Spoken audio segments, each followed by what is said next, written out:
xibaar yu wér te wóor ca tàng-tàng ba abonnez-vous pour ngeen di mën di jot suñuy vidéo. dal leen ak jàmm seen chaîne bi di Buzz 221 HD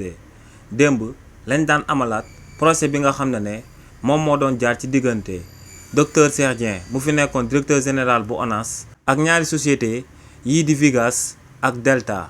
coow loolee nu mu demee woon moom mooy que ne kii di docteur Cheikh Dieng ginnaaw bañ ko dàqee woon ca ONAS ginnaaw ba mu fa amee lu tolloog 3 mois kookee dafa génnoon le 31 juillet 2024 amaloon akub conférence de presse daal di wax que ne entreprise bi ñu dippee Viga ak entreprise bi ñu dippee Delta ñooñee ñoom ñoo daal di monopoliser bépp marché bi nga xam ne moom la ñuy daal di amal ca ONAS te li ni mel bu amee dañoo daal di nekk en complicité ñoom ak ministre bii di Cheikh Tidiane Dièye si li ni mel nag entreprise bii di Delta ak entreprise bii di Viga dañoo porté woon plainte kii di docteur Cheikh Dieng di ancien directeur bu LONASE. coow loolee nag ginnaaw bañ ko yóbbee woon ci kanamu yoonu réewu Sénégal kookee di docteur Cheikh Dieng dañ koo daanoon 200 millions yu mu waroon a daal di jébbal entreprise yooyee waaye tamit dañ koo tëjoon ñetti weeru kaso yi nga xam ne du ko daal di tëdd. waaye nag ginnaaw bu procès boobee jàllee kii di docteur Cheikh Dieng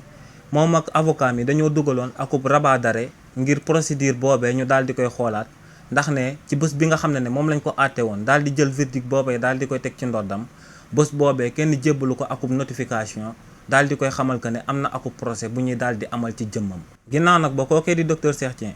dugalee rabat d'arrêt boobee yoonu réewu Sénégal dafa jëloon procès boobee di doon jaar ci diggante docteur Cheikh Dieng ak entreprise bii di Viga ak Delta daal di koy tëggaat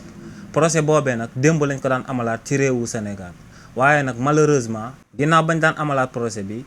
avocat wu entreprise yi di Viga ak Delta dañoo daal di wax que ne pareeguñ ci dossier boobee niñ ko jàngatee te li ni mel moom moo sabab juge bi ko doon àtte daal di jël procès bi daal di koy dàq bala 27 septembre 2025 bi ñu jëm. xibaar yu wér te wóor ca tàng-tàng ba abonnez-vous pour ngeen di mën di jot suñuy vidéo.